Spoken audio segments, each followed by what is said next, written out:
ইফালে চাওকচোন চাওক এই সৌচোৱা গৰম লোহাৰ ফুল পুতি আছে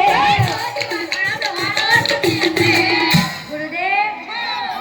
নৰ হত্যা কৰা পাপী নৰ হত্যা কৰা পাপী আচলতে গুৰুদেৱ সেইবোৰ মানুহক যে এনেকৈ গৰম লোহাত দিয়া হৈছে তেওঁলোকৰ কিয় এনেকুৱা শাস্তি হৈছে জানা গুৰুদেৱ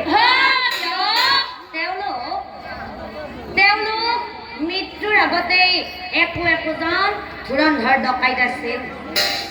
ৰাতিৰ আন্ধাৰত নিৰ্জন ঠাইত ৰখি থাকি সেই ৰাস্তাৰে অহা যোৱা কৰা মানুহবোৰৰ বস্তুবোৰ কাঢ়ি আনি তেওঁলোকক হত্যা কৰিছিল যাৰ কাৰণে আজি তেওঁলোকৰ এনেকুৱা শাস্তি